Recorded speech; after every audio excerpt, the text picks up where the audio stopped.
Friends, இப்போ நான் பார்க்க போகிறோன்னா இன்றைக்கி செவ்வாய்க்கிழமை.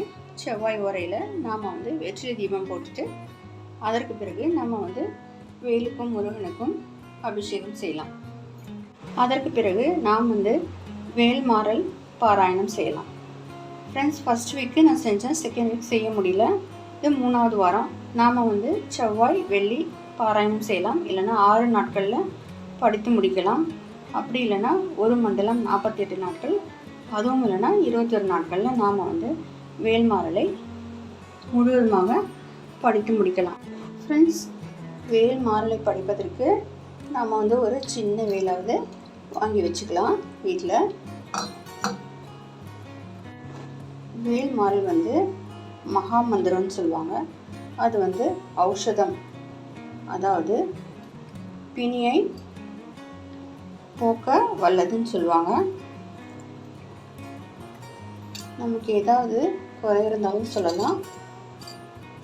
நம்ம முதல்ல நம்ம சந்தன அபிஷேகம் செஞ்சுக்கலாம். நம்மளால் எது முடியுமோ செய்யலாம்.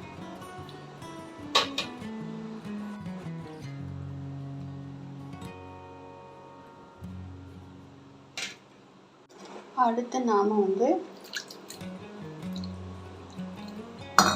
தேன் அபிஷேகம் செஞ்சுக்கலாம்.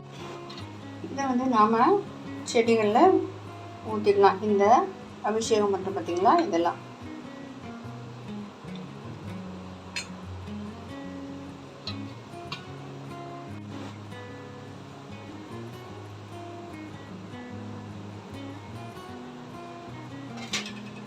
அடுத்து பால் அபிஷேகம் செஞ்சுக்கலாம்.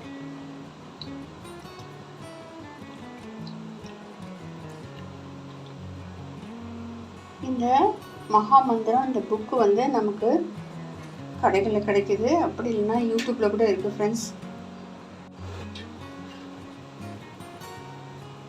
பாருங்க, காட்டிடலாம். வேலுக்கும் முருகனுக்கும் சந்தனம் போட்டுட்டு அதுக்கப்புறம் வெற்றிலை தீபம் ஏற்றியாச்சு. நான் ஒரு நெய் விளக்கு தான் ஏற்றி வச்சுருக்கேன். நம்ம 6 கூட ஏற்றி வைக்கலாம். இது கீழே நீங்கள் இந்த தட்டிலேயே ஷட்கோண கோலம் போட்டுட்டு அதுக்கப்புறம் 6 வெற்றிலை வச்சுட்டு அதுக்கப்புறம் நெய் தீபம் ஏற்றலாம். பஞ்சுத்திரி போட்டு நெய் விட்டு ஏற்றலாம். இல்லைன்னா நல்லெண்ணெய் விட்டு கூட நாம் ஏற்றலாம். 6 விளக்கு கூட நாம் ஏற்றலாம்.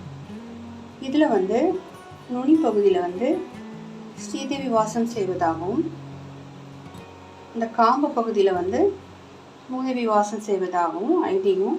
இந்த காம்புகளை நாம் எடுத்துட்டு விளக்கை ஏற்றிட்டு நம்ம இதிலே சேர்த்தணும். நம்மளால் என்ன முடியுதோ நெய்வேத்தியம் செஞ்சு வச்சுக்கலாம். பால் பழம் வச்சுக்கலாம், தாம்பூலம் வச்சுக்கலாம். வேல்மாறலை படிப்பது முக்கியமாக மனிதனுக்கு ஏற்படக்கூடிய பிணியை போக்கும்னு சொல்லுவாங்க.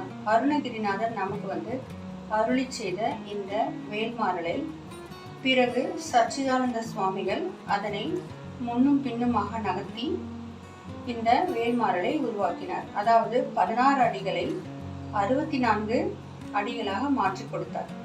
இந்த வேல்மாறலை நாம் பாராயணம் செய்தால் நமக்கு வாழ்க்கையில் சந்தோஷம் கிடைக்கும். பிறகு பிணிகள் விலகும், கஷ்டங்கள் துக்கங்கள் நம்மை விட்டு விலகும். வேல்மாறல் 2வது பாடல். திருத்தணியில் உதித்தருளும் ஒருத்தன் மலை விருத்தன் என உலத்தில் உரை கருத்தன் மயில் நடத்து குகன் வேலே. திருத்தணியில் உதித்தருளும் ஒருத்தன் மலை விருத்தன் என உலத்தில் உரை கருத்தன் மயில் நடத்து குகன் வேலே. இதை 2 முறை படிக்கணும் ஃப்ரெண்ட்ஸ். இதோட விளக்கம்லாம் நான் வேற வீடியோவில் சொல்கிறேன் ஃப்ரெண்ட்ஸ். இந்த வேல்மாறலை படிப்பதற்கு முன் நாம் வேலும் மயிலும் சேவலும் துணைன்னு 6 முறை சொல்லிடணும். அதுக்கப்புறம் விநாயகர் வணக்கம் சொல்லணும். அதுக்கு பிறகு முருகன் அலங்காரம் அதை சொல்லணும். அதுக்கப்புறம் மயிலின் தீரம் வரும், அதை சொல்லணும். அதுக்கப்புறமா நாம் அந்த திருத்தணியில் உதித்தருளும் அதை நாம் 20 முறை சொல்லணும். அதற்கு பிறகுதான் இந்த மகா மந்திரத்தை ஆரம்பிக்கணும். ஒவ்வொரு பாக்களையும் படித்து முடிக்கும் போதும் திருத்தணியில் உதித்தருளும் அந்த பாடலை படித்து முடிக்கணும். அதற்கப்புறமா ஃபுல்லாக நம்ம 64 பாக்களையும் படித்து முடித்த பிறகு 20 முறை அந்த திருத்தணியில் உதித்தருளும் அந்த பாடலை படித்து நம்ம முடிக்கணும். அதுக்கப்புறம் வந்து வேலும் மயிலும் சேவலும் துணைன்னு 6 முறை சொல்லிட்டு அதுக்கப்புறம் முருகன் துதின்னு வரும் பாருங்க, உருவாய் அருவாய், அதை படித்து முடிச்சுட்டு அதுக்கப்புறமா இந்த பாடலை நாம் முடிக்கலாம். நாம் இந்த பூஜையை செவ்வாய் வெள்ளி ஓர டைமில் நாம் செய்யலாம். காலையில் வந்து 6 to 7, மதியம் 1 to 2, இரவு வந்து 8 to 9 இந்த டைமில் வந்து நாம் இந்த பூஜையை செய்யலாம். வெற்றிலை தீபத்தையும் நாம் ஏற்றலாம். ஃப்ரெண்ட்ஸ், தூப தீபம் காட்டி இந்த பூஜையை நாம் முடிச்சிடலாம்.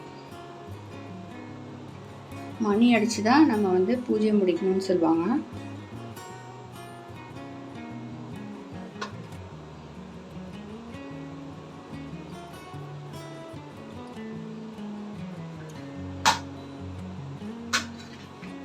இந்த வீடியோ பிடிச்சிருந்தா லைக் பண்ணுங்கள், ஷேர் பண்ணுங்கள், மறக்காமல் சப்ஸ்கிரைப் பண்ணுங்கள். Friends, thank you.